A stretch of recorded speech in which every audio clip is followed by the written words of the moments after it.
안녕하세요. 사랑하는 성도님, 오늘은 6월 25일입니다. 모태에 짓기도 전에, 태어나기도 전에.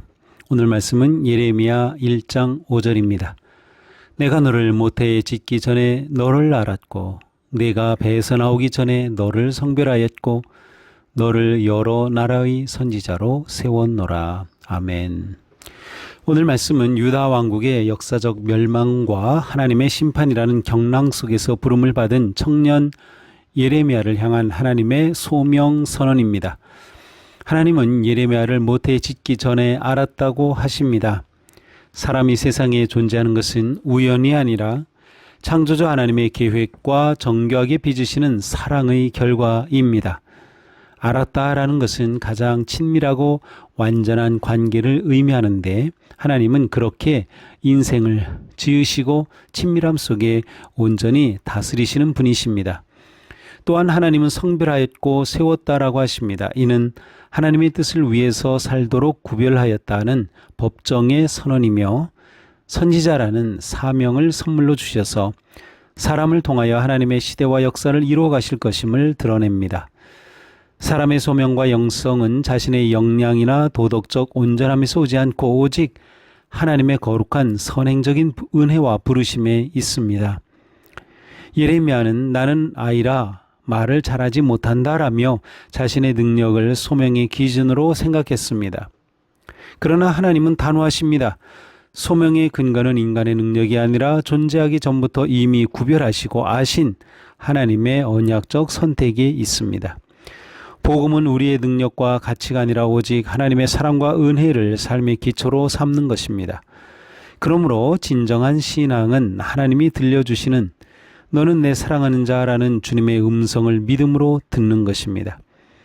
모태에 지어지기도 전에 우리를 알고 사랑하셨다는 하나님의 말씀은 우리가 세상의 어떤 상황과 위기와 도전 속에서도 흔들리지 않는 영적인 정체성을 갖게 합니다. 우리는 무언가를 성취하기 전에 이미 태중에서 주님의 완전한 사랑을 받았습니다.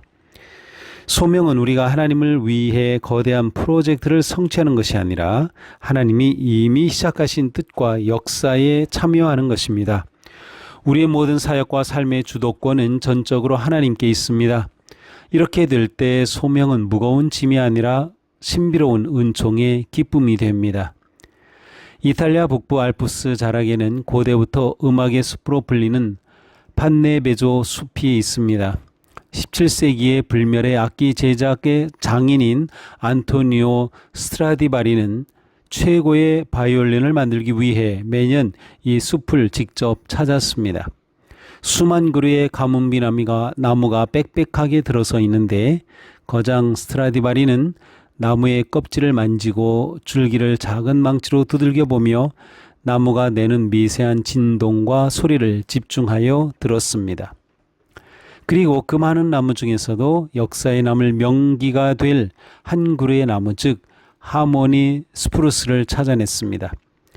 스트라디바리가 선택한 나무는 다른 나무들과 완전히 구별되었습니다. 장인의 마음에는 전 세계 청중의 영혼을 울릴 불멸의 바이올린이 될 모습이 선명하게 보였던 것입니다. 창조주 하나님은 우리가 이 땅에 태어나기도 전에 우리 내면의 영혼의 결을 아시고 시대의 어둠을 깨울 거룩한 악기로 성별하셨습니다. 창조주 하나님의 손길은 절대 실패하지 않으며 우리를 통해 가장 아름다운 하늘의 하모니를 연주하게 하실 것입니다. 오늘 하루 나는 자격이 없어, 나는 능력이 부족해, 나는 할 수 없어와 같은 생각이 떠오를 때마다 즉시 중단하십시오. 소명의 근거는 내 역량이 아니라 영원한 하나님의 아심에 있음을 기억하며 하나님의 거룩한 악기로 쓰임받도록 하나님을 의지하십시오. 기도합시다. 창세전부터 우리를 아시고 품으신 하나님, 어떤 문제와 상황 속에서도 하나님이 구별하시고 세우신 사랑받는 자임을 잊지 않게 하시고 담대한 걸음으로 사명의 길을 걷게 하옵소서.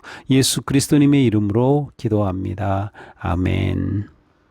오늘 또 하나님께서 나를 이렇게 아시고 구별하시고 세우셨다라는 놀라운 감사와 기쁨 속에 사명을 향해 달려가는 복된 하루가 되기를 축복합니다. 사랑합니다.